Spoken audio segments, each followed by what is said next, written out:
to Centre Stage, your hub for everything going on during the FIFA Women's World Cup, presented by JD Sports. I'm KRISSA and this is Samuel. Guys, welcome back.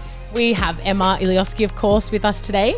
And next to Emma, we have DJ and sports media content creator Lavender Baj. So good to have you here. Someone who's very passionate about women's football, so I'm very excited to have you here today. I would like to stress that I am not a real DJ. I am, but not a good DJ. Oh. I'm not like a DJ. Oh, well, but nobody has to know. No one has to know that. You could have got away with it. Every time I go into work, they're like, just a reminder you're not a real average DJ. Samuel, do you want to tell everyone what they need to do before Guys, we start? Sadly, I feel like every week it's just... It's the same. It's like the tournament's getting better for us, but then just sad because this is ending so soon. It's only 3 episodes left. Only 3 episodes What to did you go. say? Enjoy it while it lasts. Enjoy it while it lasts. Enjoy us while we're here, you know, while we're still here on this earth. You're gonna make me cry. It's getting real deep. But while we're still here, you got to like, you got to share, you got to subscribe, because realistically, there's only 3 episodes to go, but there is a lot of content left. Yep. There's a lot of tournament left. We're in the semi-finals, and you guys need to like, share, subscribe, and tell your friends about it. Tell your auntie, tell your mum, tell your uncle, tell your sister, tell your brother. Grandparents too. Grandparents too, Yeah, if they can work their around. phones, if they can work their TVs, and they'll subscribe. Yeah. And that's all we need. Amazing. I can't believe I'm about to say this. The Matildas are through to the semi-finals. I'd hate to say we were right again. I hate to say it. Do we hate to say it? I don't hate to say it. I nearly cry every time I think about it. Like, I can't even speak. Like, we are in the semi-finals, like, of the World Cup on home soil. This is going to be the biggest match in Australian football. Well, now I need a new heart, because that really, honest, put me through it. Like I couldn't even breathe after. Like I couldn't believe it. I was sat on my shaking now couch, thinking like about it. it was like I just had this come down from the game. I just couldn't move. I was like, oh my god, like I don't want to move. Like it might not be real. Like what just happened? Like, just in case they retake the penalty. By the time that England game kicked off, I was like, I don't have it in me. oh, I'm like, no. so quietly, just like, Oh, how do we feel? Emma, how do you feel after that win? I'm honestly just like nervous thinking about the next game right now. But like every time I've walked past like a pub, a shop, and there's something about the Matildas on the TV, I'm like, don't cry. Like it's just like, it's so, I just can't believe it. Like in my lifetime, there's been, I haven't experienced anything like that of what I experienced on that night. Is this your way of flexing that you were too young to be here for the Olympics? Well, it does come across that way. No. Like, I wasn't alive. Yeah, I wasn't alive when, no, but like, honestly, I can't even explain how, like I was at the live site in Sydney. Oh, amazing. At Cathy Freeman Park, which is like really cool to, I don't know, just being with everyone there. Like we're just hugging strangers, like Amazing. crying. That's like, so Australian. I love it. Jumping and screaming. And then like 10 seconds later, I just like went really quiet and started crying. And I was like, oh my God. And I look over, my brother's crying. I look over, Jack's crying. Like we're all just like, you know, it was just such a crazy moment. Sorry, Jack. But yeah, it's like, I just can't even explain it. Like lost my voice. And then yeah, as you said, at the England game, I was sitting there just like I don't know, like frozen. I don't care. Yeah, it was just unbelievable. Yeah. Lavender, how are you feeling about after that win? The only way I can sum it up is, do you remember the viral video of Tony Armstrong when we qualified for the Men's World Cup and he's just standing at Fed Square screaming, "We're through! Oh, yes, We've done it! We're through!" That was you. That was me. Oh, amazing. I'm like just I don't want to think about the semi yet. Yeah, let's just I enjoy wanna this live moment for in now. this bubble of like right now, we've done this beautiful thing and no one can take that away from us until Wednesday. Yeah. So we've got a few more days to soak it in. We've got to soak it up while we can. I think we're in such a beautiful time. The media is talking about football. Like the Matildas are on the front cover of the paper.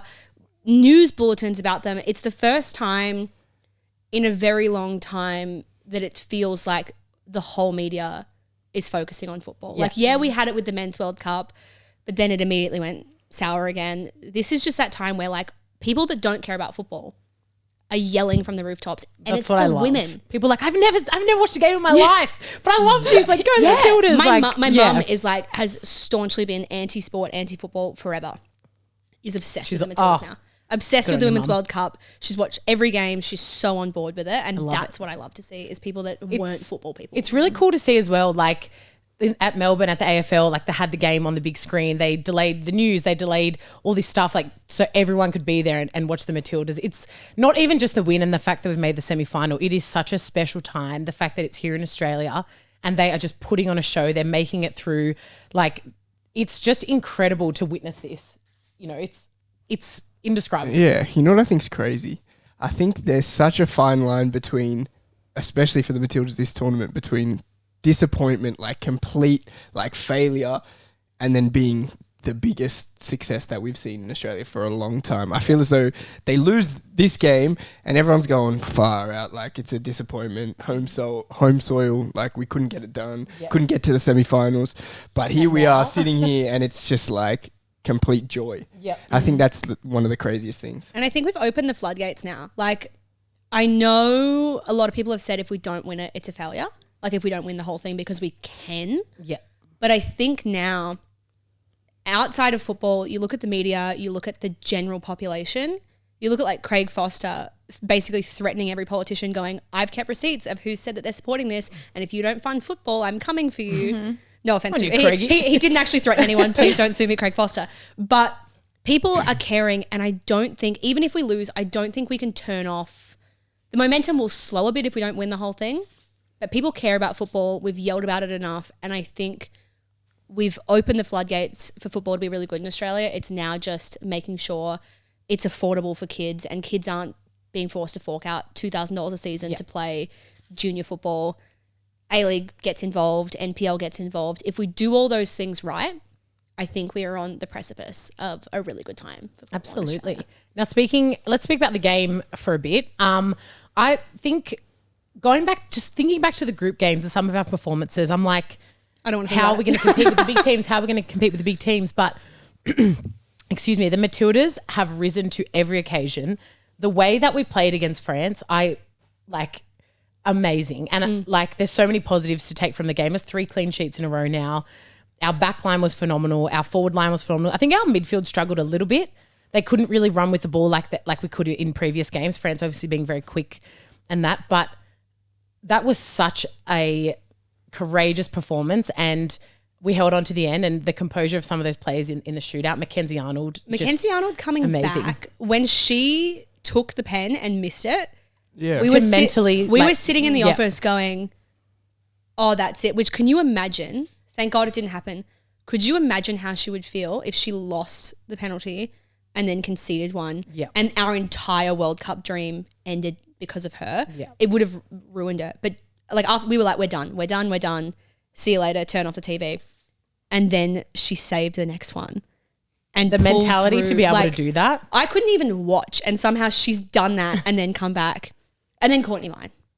We've got to talk about Courtney Vine. Yeah. Like, I feel like, not obviously she's incredible. She got our winning penalty, but her playing like this tournament hasn't been the greatest. Like, she hasn't put in the best performances, but the pressure on her to get that penalty, like, good on her for stepping up. And that was amazing. She even said, like, I don't think it's sunk in that I actually scored the winning penalty, but amazing. Emma, what were your thoughts on the game? I think that was more of like a tactical, like we really saw like tactics on show from the Matildas, which I feel like it hasn't been highlighted as much. But the way we rode the momentum in that game, like football, sometimes those individual moments, as we know, like that can lose it for a team. But I thought we really rode the moments well. And like we had our chances to actually, get on top. So look, I actually think full credit to France. Like they thought they performed well, and it's sad to see a lot of those players go.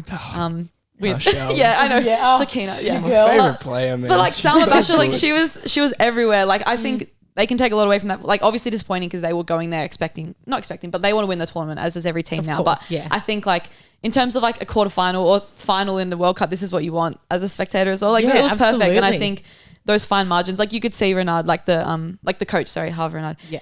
Like the respect he had for the Matildas. Like it's just one of those games. I think before the penalty shootout, Tony and Harvey, like they shook hands because it's just like, well, at this point it's out of our hands. Like I don't know, it was just one of those games that was like, but I think the Matildas can take a lot away from that going into a semi because like teams like Sweden had been in the semis since they've first joined the World Cup, whereas this is our first one. So to hopefully now that continues for the rest of the World Cups forever. But yeah, I think forever, yeah, I hope so. yeah. But I think it was a really special game. But tactically, I thought it was like one of the best that we've done. I think as well, like players like Razzo couldn't really get into the game attackingly, but she actually did very, very well. That's the first time Kashawi hasn't actually been able to run with the ball a lot. Obviously, she got through a few times, but I think Razzo did such a good job at shutting her down. What were your thoughts on the game? Well, I said when we verse the big teams, I feel as though we look a lot more solid defensively. Definitely, and we looked very solid defensively. It's because we can just sit deeper and we don't have to break teams down in their box. And then we saw on the counter how good we looked, especially with Fowler and once Ford. we started to play we tried a few long balls at the start. And I'm like, it's not going to work. And then we started to play the ball on the ground and we looked so good. I did think though, taking off Van Egmond, I think it took a bit of momentum away. I think there was obviously that little bit when Sam Kerr comes on, the crowd gets excited. We're on top for a little bit, but that didn't last too long. I feel as though the better decision would have been to bring her on for Rasso maybe and put Fowler out wide and then keep Van Egmond in the middle because she was holding up the ball so well, especially when we're under pressure and we're getting dominated a little bit in possession. It's good to have Van Egmond there because you can play into her feet and then she can just hold it up and release the people. She surprised me. She is a newer girl like me, but I wasn't here for her being in the squad. I was like, nah. Really? At first, I was like, nah, I don't rate it. And I think she has come through. Like, the goal definitely helped that she got this tournament, but I'm really, like, I take back everything I said. She's playing more attacking because when she previously I feel like she was more defensive and maybe that wasn't but now we've seen her in a more attacking role, which like I don't think we've seen her play like that for the Matildas in that like number 9 role. Like I don't even remember if I have seen her play there. So I think like she always had it in her, but defend like maybe more as a 6 it wasn't her and as Fowler much. just worked so well together. Speaking of Fowler, that poor girl, how did she not score that game? Star girl though. Obviously credit to the French defender, I can never remember her name, but number 5, amazing block. I don't think Fowler saw her coming, but I mean, you got to finish it. Was that the thigh? When she came across to block it, like in the first half. Elamida? Yeah. Like, it's just, like, my husband started celebrating, and I'm like, oh my God, like, there was just so many moments in the game that... Thighs are the enemy of Australia in football. It's, I feel like every single chance that was coming our way fell to Fowler. And I feel as though she just, I don't know, it's something, maybe her composure, but she's composed. She's a player who's composed. Yeah, exactly. Her penalty. Best penalty, I think. Maybe it's just inexperience or just, I don't know what it is, but yeah, every big chance just kept falling to her. I was like, it just seemed to happen wherever she was and she was unmarked. Yeah. And she couldn't hit the back of the net. Which is obviously credit to her for being in the right position all the time. I think as well defensively, like I said, 3 clean sheets in a row. Can we just quickly speak about Alana Kennedy and Claire Hunt? Samuel, please. We were talking during the game. Phenomenal. I feel as though that, to me, right now, could be the best centre-back partnership in the World Cup. I know obviously Sweden have an extremely good centre-back partnership, but them two together, both on the ball and defensively, it feels as though anything that comes in the box, they're like magnets. It's the ball goes to them straight out, especially Kennedy. Anything that comes in the box near her, on her head straight out. And I feel as though she makes Mackenzie Arnold feel a lot safer when she's in the box for crosses. And Claire Hunt, I feel like, was amazing 1v1. Like her tackles in the box were phenomenal. Like, and I don't think our wingbacks had the best game on Saturday, but you know, it doesn't really matter. We kept a clean sheet and there's so much confidence going to the next game. Hopefully a 4th clean sheet and we can make it to the final. My hot take is I feel like this game is easier than France. I honestly think I agree, definitely. Especially seeing how England France played against Morocco. I was like, shit, like they are looking good. But England probably didn't have the best performance. So, you know, we have a lot of confidence going into this game. I think England are just at the end of their road. I think that 30-game win streak that we killed with that friendly, I think my hot take was I said US out in the round of 16 and I said England out in the quarters. Didn't happen. I'm devastated for Colombia, but I just don't see them playing a final. I love that. Like, they're a good team and I'm nervous, but I'm less nervous than I was about France. Yeah. Moving on to Japan. Oh my God. I just cannot believe. Oh my God. That I'm so sad. Emma, how are you feeling? How are you feeling about that? I didn't want anyone to talk to me that night. Like on the couch, I'm just gonna go to my room. Like it was just, I felt, I feel like the only way Japan was going to go out was if they did it. Like I feel like in a way they did it to themselves. Like they didn't look like themselves. Like the only way they wouldn't get beaten was not by being outplayed. They were just themselves not going to turn up on the day and not perform their best, which I think is what happened. And Sweden, I think they were very strong and just disrupted.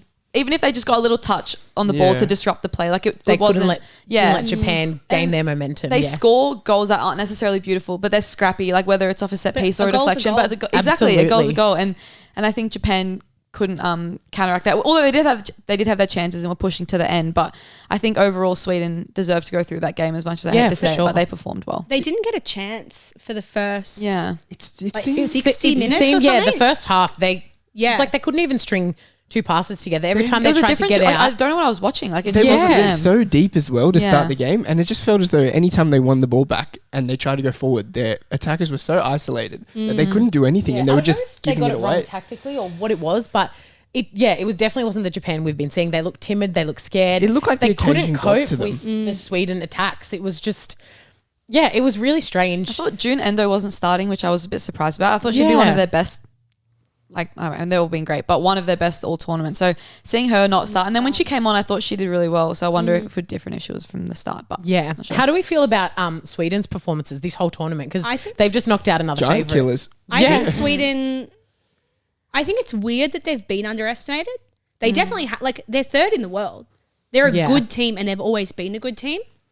But in all of the conversations I heard leading into this tournament about who's going to win, I didn't hear anyone say them. I definitely underestimated them. I think too. Yeah. I think they're so they've got the best keeper. Yeah. Their defense. I honestly think I've been thinking about a lot who I would rather play in a final, and I think I'd rather play not France. I'd rather play Spain because I think Sweden's defense is so good that I don't see anyone being able to breaking it down. So either they win or it goes to pens. Exactly. It feels like if you're playing against Sweden, you better be ready to go 120. Well, that's exactly what they did to the US. Exactly. They just rode out the game. They were great defensively. And that's the thing with Sweden. They're like, we don't need to, send players forward and attack. We can just ride this game out, take our chances, pick our moments, or we're happy to go to penalties. And if we get a set piece, well, good luck. You better not. You better not concede a corner because we got the big players coming up. Speaking of big players, Amanda Illis said, "My God, do we think she could be player of the tournament? 4 goals, 4 clean sheets in 5 games, and 3 player of the match performances. Surely, if they make the final, unbelievable. She's sitting perfectly for a player of the tournament. With Magda Eriksson as well, who's one of the best. I'd say up there with the best centre backs in the world too. Yeah. Like insane. Like they've been unbelievable, and I think them going forward too. And Magda as a captain, just everything as a centre back partnership that you'd want in your team. Yeah, they have it all. And she doesn't even need to score with her head to score. So she could be the first centre back ever to win Golden Boot at a Women's World Cup. Oh wow! Well, yeah, she still is. She's quick cheeky double against Spain and sitting second. Sitting second. Yeah, at the obviously moment means I wasn't getting any more. So So, but do we think she's going to get 2 more? Well, she so easily could. She could. Yeah. But I just. Is she going to get 2 in the last 2 games? I mean, if she does, then player of the tournament is locked off. Yeah, absolutely. A centre back like that. The next game. Yeah. At least everyone knows she's a target now, so you'd want your best defender on her in a corner. But sometimes I don't think it matters. Yeah, that's so true. I think when players are that good aerially, I don't think it matters. If the delivery is good, then it's don't worry about it. This is why I don't want to face them in a final. Yeah, they're very, very dangerous. Moving on to the next game, Spain beat out Netherlands. Wow. Crazy 2-1 win. How do we feel about the Spanish lineup? I feel like it was a bit strange. I don't think Emma. I know you love Spain. How do you, a few players on the Spanish team? How do you feel about their lineup? Do you think it was the right lineup? I think because obviously Salma wasn't starting, which she had the previous game, so I think she's great. That was strange for me. Obviously, in the end, comes on and scores, but. Redondo also had a couple chances. I don't think it was a terrible decision. It wasn't the worst because obviously they have a lot of depth, and I thought she still did all right. Hit the post twice. And it was that was close to. But I think at the end of the day, they have the players to be able to, and then to come on and finish off the game. Not to mention the fact that Aitana got subbed off in the 80th minute. How did you feel about that? Well, Did Not they to sound like do you a think broken they thought record, the game was well, that's what done? I'm saying. Yeah. Like, Because you why weren't could she ever 3-0 come up. off? Even it's a 2-0 up. quarterfinal. Like, exactly. why would you And take your best player off? Netherlands were in it. Like it wasn't 100%, it wasn't like they were dominating them across the park. Like it was still in the balance. So I think that was really questionable, and I'm glad it didn't backfire, but so totally could. Yeah. How did you feel about the game? Oh, I don't know. I'm just like really on the fence about Spain. I feel like they're just so unpredictable. They and are, then like yeah. to come in, because they only made one sub. Like they only changed the squad once, like the team once from Switzerland to Netherlands. Yeah. Which was Paruelo for Caldente, and then they both scored. So it's like, what do you do? Like, what do you do? Who are they going to play next? Because like they put Caldente in, she scores, but then Paruelo comes in and also scores. Yeah. Paruelo is a baller. She was I'm is obsessed with her. Can play across the front good. line and So so good. Like amazing. teenager too. Yeah. Is she 19? Yeah. Is she crazy. the one that played? Yeah, she won the 17s World Cup. Yep. Then she won the 20s World Cup, and now she's playing for the full team. Crazy. She could go all three, but I feel like they must be tired. Like Linda Caicedo's the same. She did 17s and 20s last year. No real break for them. How do you keep going? Like one physically, but also Well, I think that mentally. goal's going going to to keep her going for a little while. Yeah, like yeah. the passion when she scored that my goal, you gosh, just yeah. saw how much it meant to her. I just really felt for the Netherlands. They were in the game, and that handball, that was like it was so snap. blatantly obvious, and like we said last week with the Lauren James thing, like you can't get away with anything. Except look at the storyline, the redemption of that. What a because goal. she goes up front and like a buries goal. that like a that number was a striker's 9, finish, like like, an out and out number unbelievable. 9. She buries that. I was thinking, this I cannot was be like, real. is that the Yeah. same player? I'm Yeah. like, wait a minute, like. When do you see like a centre back up and it actually be useful? But like that was like and it was amazing. in her. mental. That would have been her last game. Yeah. well, it was her last game. And do we agree with the the Netherlands. Netherlands penalty being taken away? Like when they called it and then ref went to check VAR and then she said no pen, the push in the back. yeah, I Yeah. think so. I don't think it was. Yeah, I don't think. No, it was I a don't I think think it was. VAR has worked this tournament. I feel like, obviously watching other leagues and stuff, I feel like there's always a bit of controversy around VAR, but I don't feel like there's been any controversial decisions, any big things. Like I think it's actually been I think for decent. what VAR's rules are, it's all been. But like I just think the rules that VAR, like obviously I'm not. I don't know. I feel like Ellie's one was questionable, like in the Canada game. Like that's Yes. something. But one thing I think, I don't know if you guys remember in the France game, the ball was out by like 30 Oh centimeters. yes, and they got that. And then That's they when we almost scored the own goal off the corner and exactly scored the right. foul. Like yeah. that is like heartbreak. In that moment, like we could have been out, but like I just feel like I VAR s- can't. I said to my husband, I thought, didn't they used to have technology on the I'm byline? pretty sure they do have it. Yeah, I So thought that, but then how it come was it didn't? so far out? Like, I don't it know was how they didn't ridiculous. call So, that like, back. But it's Yeah. like that I don't weird know. thing where it's like the way that it works is it's from the specific angle of the camera. It can look like it's out, but technically it's not. Which I hate that. Yeah, yeah. If it's out to the naked eye, if we all go, that's out. It was so clearly out. Like, Yeah. I think yeah. it- yeah. Anyway, it's just quickly before we move on. Do you reckon Bonmati can win Ballon d'Or, Emma? I just don't want to sound like a broken record. Like, She's got it, doesn't she? She does. okay, and especially Champions if they League, win. Yeah. Barca in general, and then now with Spain, what she's doing. If you guys give me someone else, No, I know. can't. I will. Do you want me to- I do you will. want me to read you- I'll read you the list. Yeah. Yeah. Just a No, quick. it's- It's empty. I It's was just waiting. her. I was like ready to go. No, if there's someone else, I'm happy to hear it. But like, I just don't no, see I it. totally Like, agree with you. yeah. And like we said, Emma knows ball. Women's ball. I've been saying that. So England beating Colombia 2-1. oh, I'm so sad. I was so sad. Colombia was such a love story, like a fairy tale, and it was sad when they scored. I was like, I was so happy. I was like, oh my Gassed, god, yeah. I wasn't going to say that again. But Oh yeah, sorry. I was gassed. Sorry, I forgot. And surprisingly, like Mary Earps letting that goal in, Yeah. it's very shocking from her to make a mistake.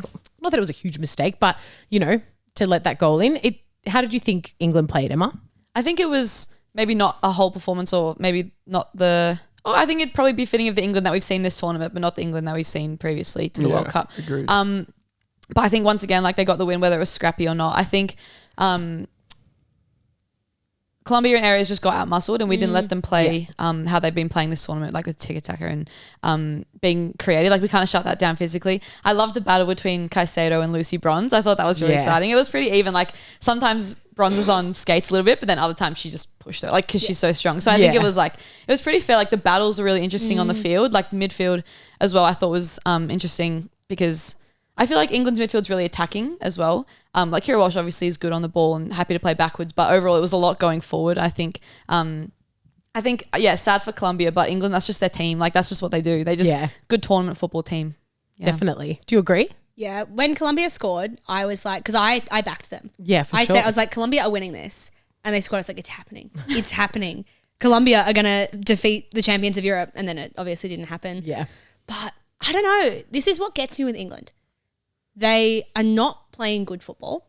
They are not they are the champions of Europe, but like I don't look at that team and go, wow, champions of Europe anymore. Yeah, definitely. I think their run is over, but I do think they play bad football but get the job done. That's kind of what Em was saying. They're a team that plays tournament football. It doesn't have to be pretty, but they got character. They have character. They got character. That's what scares me. Coming back from behind in a World Cup quarterfinal is not easy. And I feel as though, especially in that crowd, with the crowd, everyone going for Colombia. Everyone in that was Australia that was loud noise out. Every time England had the ball, you at the game like as well, like you could just hear the whistling. Like it was so loud. I just was like, So I mean, coming back from that hostile environment. Yeah. I want to know though, do all of these Colombians live in Australia or have they all travelled? Because every game that I've gone to, there's been so many Colombians. They're everywhere. And like, I don't know, maybe. You know what I think it is? I think once you see like the vibe and if you're just a neutral, you just are going to go for Colombia. I saw at the live site, everyone was wearing Aussie, like this group was wearing Aussie jerseys, and then the game was done. They all took their shirts off and put Colombian on. I was like, yeah, okay, fair enough. Yeah. But yeah, I don't know. Also, not to mention the fact that England has like around four of their like best players, like out. You know, starting 11 players, and Lauren James obviously out, and there's like testament to them to be able to bring in players that still come in and get the job done. They have their whole squad of starters, like realistically. So it's like I think impressive in that sense. That's what scares me. I'm like, I want to believe we can get it done, but I just don't put it past England to just like come through with like the ugliest win. Exactly. They can score some scrappy shit goal. It doesn't really matter. They can do that. But quick predictions for our game against England. What do we feel, Emma? I think I genuinely think that Australia will win. I think like England, I feel like we play, I don't want to say similar, but like physically we can match each other. Like it's not like one team's going to outmuscle the other. Like we're both similar in that sense. So I think I'm going to say we win in extra time. Like it won't go to penalties, but we'll win in extra time. Lavender? I reckon 1-0 Caitlin Ford. Love it. I don't know if it'll be extra time, but I don't think it's before the 80th minute. Nice. Like it's going to be... I think a 1-0 too. I think we're going to score in like the 60th, 70th minute and just hold on. And it's going to be like a dramatic last 10 minutes, but we'll win 1-0. I don't have the mental health or the heart health for it to go to pens again. Like I don't have it. I was going to say 1-0 as well, but I think in extra time. And I think maybe like both teams aren't going to give a lot away either. 116th minute. 16th. Oh, that's late. Yeah, it's going to be tough. Yeah. Australia have had to. Not only was it obviously a game that went to penalties, but like the physicality of the French game, like that would have taken. Jesus, like you some saw of those tackles. The tackles, like okay. I just want to give a quick shout out to Steph Catley's like goal line. Oh my god, yes! Like, just a little shout out to that. That was amazing. But like not only did it go to the penalties, but like emotionally that will take so much out of you. So I think that'll be something that Australia will have to manage. Come back down, refocus on this game, exactly. and there's not a lot of time now between the games. I feel like one of the biggest things I've noticed from watching like every game is they do not care about their bodies at all. There's like no preservation at all for their bodies. I was like, Kashawi's done here. Oh my god, she's just back they're just like flying into every single tackle. I'm thinking, my god. And Colombia too. I can't remember what her name was. She came on for the injured player number 15, the right back. Guzman. Guzman. She was like, no, she's a tank. She not. She was like, I'll get sent off. I don't care. She was like, smashing people in tackles. I was like, you're a legend. No preservation. Yeah, we're gonna play the paddle game. Just a minute. We'll get the paddle. All right. So obviously, green agree, red disagree. We've got a few fun questions here. I'm excited for this. Let's go. So if Matildas beat England, it's a top 3 Australian sporting victory. Yes or no? Top 1. Love it. When have we ever come on? I was going to say realistically, what else? Like, okay, let's put it out there. Making a World Cup final. Yeah. If we're going to say cricket, nobody cares about teams. cricket. Like, you know, like it's obviously it's great, but like we're expected like Australia's, we're expected to 75% of the people that play cricket come from one country. So realistically, it doesn't count. I don't want to hear it. The only thing I would top it with is potentially Kathy Freeman. Yeah. The only two that came to mind when I read this question was Kathy Freeman and when we qualified for the 2006 World Cup. Yeah. And this is better than that. This is better than that. Qualifying versus making a final, I know. that's not even a debate. That's the only things that came to mind. And to me, I'm like, well, this tops that. You think I want to hear make a about World Cup final on home soil. The Yeah. fact that it's here, the fact that what this tournament has brought, sold out stadiums, And what it every means freaking moving game forward. in top, Australia. top are you 2 kidding me? in the world At the world. in the sport that's played by the most amount of people. Get out of here. If you come here talking about cricket, I don't want to hear it. swear to God. Talking about swimming, I don't want to hear it. Tennis, I don't give a shit. But I Tennis, also want to say, I don't wanna I hear think it. it's worth more because cricket we do, and it's helped by the government.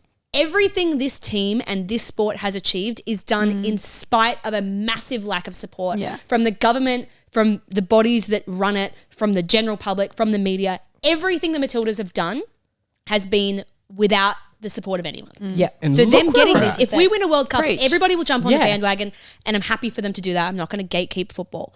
But we need to acknowledge that they have done this. They didn't even have a home until the other day. The Socceroos don't have a home. We don't care about football in this country. So for them to do that I would even say tops Kathy Freeman.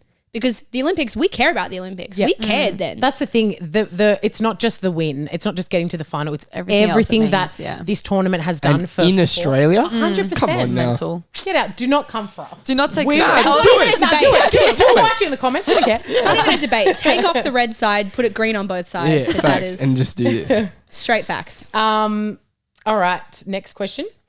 The USA being dumped out is the biggest, in the round of 16, is the biggest flop of the tournament. You know what? Well, are we going to say the same thing? I'm Is not it sure. Germany? Well, I know. Oh, you go. so I just No. Germany to be second in the world and to not even make it out of the group. That's a flop. I'm very happy the USA Also- are out. Don't get me wrong, but come on, they didn't even make it out of the group. I'm going to say I didn't even expect them to do well anyway. So I'm That's like, true, Some yeah. of their flops because I'm like, No, I no, didn't no, expect no, that. no, don't. I didn't. I didn't see them coming out. No. After that ad came out, Oh, yeah. I'm telling you, nobody can tell me nothing. USA, that is the biggest flop because you can't come out and say everybody wants to be like us. We're then the do best in that. the world. This, not that, even make world it out of number the one, round blah, blah, blah. And then you guys get knocked out like that. And then like Fox Soccer coming the whole way over, getting the most glorious studio right right on on the Sydney harbour, Harbour, yep. only to have to report, and like Carly Lloyd coming for them. All these people being like, you guys suck. I do have here to for say it. though, I felt really bad when everyone booed Megan Rapinoe. Like her, hate her politically. Like her, hate her politically, but I think booing someone in their last ever World Cup game that like, I'm not a big fan of her personally, but you can't deny the impact she had. Oh, on the yeah. game. I for get sure. that. But Her impact in the tournament, nothing. it was about this much, and it was bad impact. Yeah. It was that missed pen. Shit performance, but like, Horrible. No, honestly, I couldn't care less. Yeah, absolutely. Next question. Lauren James didn't deserve the 2-game suspension. I have both. She deserved 3. She didn't deserve 2. She deserved 3. they're not going to play a third game. Doesn't matter. Yeah, Very exactly. Oh, no, We third don't place. need to worry about No, that. they People are will. like, They'll she play the didn't even third stomp place. it that bad. You stomped someone. Oh, yeah. Like, She'll be back for the 3rd place playoff. I Yeah. do Oh, think. yeah. Oh yeah, I do Yeah. think it's interesting though the way like the still photo versus the actual actual moving footage. incident. The still photo looks like she's gotten up and just gone, Gone bang. Yeah. Whereas like it was still a stomp, but it Yeah, yeah. wasn't. It's so stupid. It's You're dumb. doing it with the million cameras. Yeah. Like, it's I ridiculous. do love that photo, and I love the story that it got for that girl who's like, oh, she's also like a cancer researcher. Oh, and yeah. a World Cup Yeah. footballer. Yeah. Yeah. Oh. All right, moving on to the next question. Where are we? Australia should be happy with a top 4 place. No. I think we said at the start, I think it was the first or second episode, if we don't make the semi-finals, it's a failure. Yeah. We can't now say it's a failure if we don't make the final. Yeah. We're Based- very consistent on this. show. Based purely off, we do have the capability, Absolutely. the squad, the talent on home soil to make the final. But I feel as though if somebody said to us, all of us at the start of the tournament, Definitely. if Australia make the semi-final and lose, like, is it a failure? And we would have said no way. Like, it's a success. Yeah. So I'm going to sit here and say it's still a success that we made the semi-final. But if going into the game now, if we lose, it's going to obviously feel terrible and we're going to think we could have done better. Yeah. But I'm just looking at it from the start of the tournament. Yeah. I guess I'm looking at it from right now. You would have taken it any day if we made the semi-finals. Yeah. I'm on the fence because what was the wording of the question? Sorry. It's success. Should Australia be happy with the top 4? Be happy. Yeah. I don't think it is a failure. Oh. Sorry, I'm getting really heated. That's okay. I don't think it's a failure. Yeah. But I don't know if we should be happy. Yeah. Where we are, like Emma said, where we are now. I'm proud and I'm proud of how far we've come, but we can win the whole thing. Yeah. It's not a failure if we don't, but I'm not going to be happy about it. Fair enough. Agreed. You agree, Emma? Yeah, I don't think we'd be happy to come fourth, but like so proud. But now that we're here, it's like, well, we just beat France. Like, you know, it's like we can beat anyone like, now. It's looking back at from like Samuel said, the start of the tournament. If you would have laid this out for me, I would have said no way. Like, I was the opposite. I was like, we're winning the whole thing, and I haven't come to terms yet with the idea that we could not win. Yeah, we all sat here. I've just been so delusional about it. Yeah. We all sat here and picked Australia to win, but it's looking like it. It's looking like we're going to be right. Yeah. All right. Last question. With a new name soon to be engraved on the trophy, does that make this the best World Cup in the history of the tournament?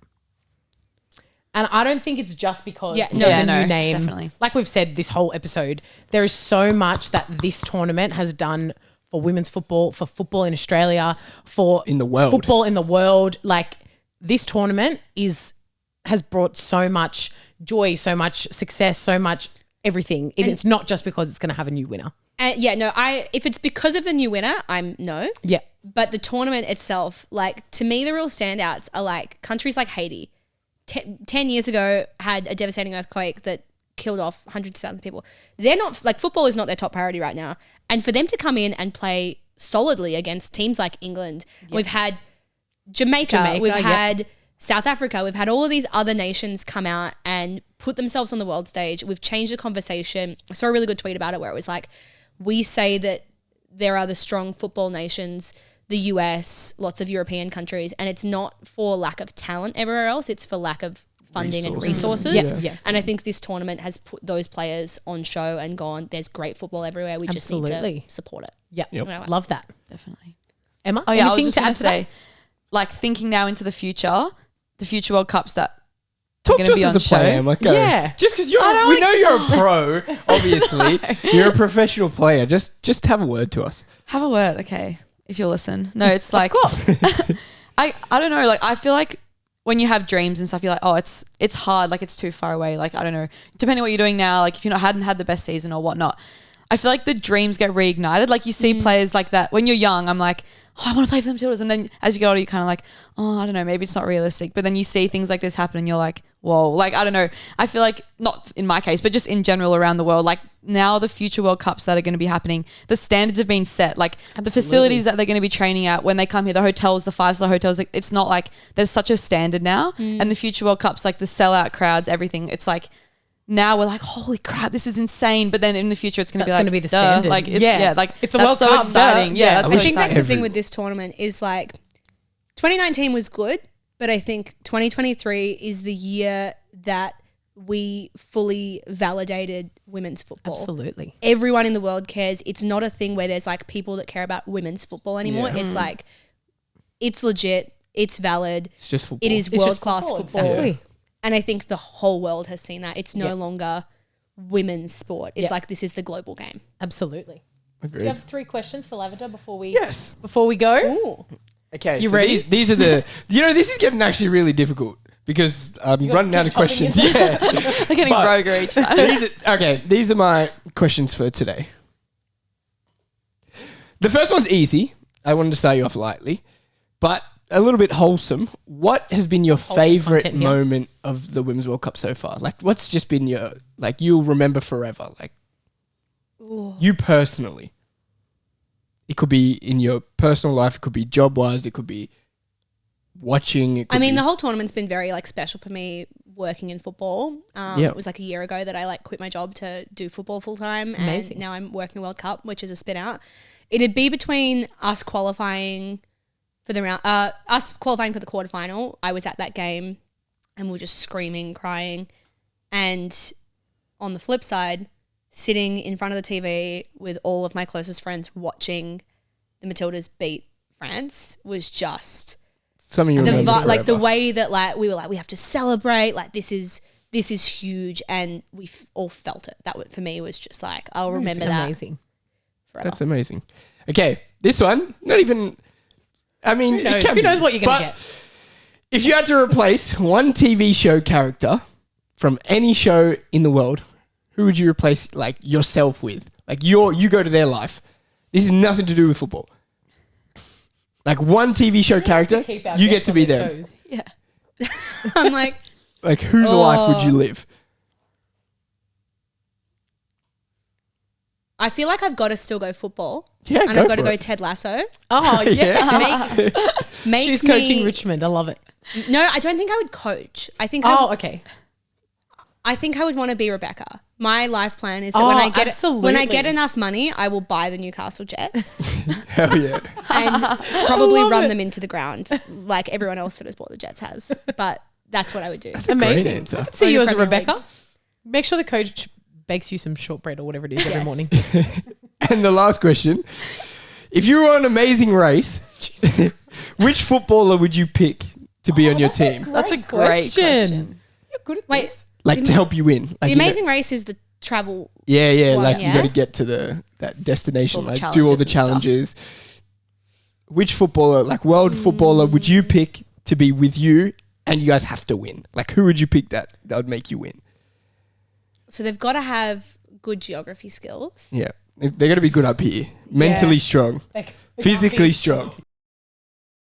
Grealish would be fun. Grealish would but be he fun. definitely We wouldn't win, but we would I honestly think you guys would like not get out of the country. Grealish would be like, do you want to just go to the pub? Yeah. He'd lose himself. Tough one. Who's smart that plays football? Can be female, can be male. Completely up to you. Alison Becker's like apparently so smart. Oh No. Boring. I'm helping someone smart. Actually, make this interesting. Alison would be good. But I think I'm gonna go Bobby. For me, no. Yeah. His teeth could light the way. Yeah. Yep. He has a lot of experience around the world. He does. Yeah. How you guys Saudi communicate? Saudi gonna learn now. the Portuguese or just through smiles. He would just be there for vibe. Oh, I should probably pick someone that can speak English. Yeah. no, it's fine. You do it, Bobby. Or you know who I reckon, just based on his look, seems like he probably is worldly. like Jackson Irvine. Jackson Irvine. All right. I feel like he'd be good at that. Yeah. I feel like he would have done scouts or something. Yeah. Jackson Irvine does give huge. No, you know who gives huge scouts energy? Aaron Moy. Yeah, Not a footballer anymore. He looks like I can imagine him with like his little chiffon. Like. Oh, actually, no, I changed again. I changed again. I'm sorry. I would go Timmy Cahill because he's a well-connected man. Yeah. He knows everybody. Yep. He's also rich. He's been all around the world. So he can just go, hey, Gianni Infantino, help me out. Hey, anyone else that he knows. So I reckon Timmy Cahill, and I reckon it'd be fun. Yeah. I like it. I like it. That's a great question. Thank you. You see, they're getting better every week. Amazing. All right, we're getting the...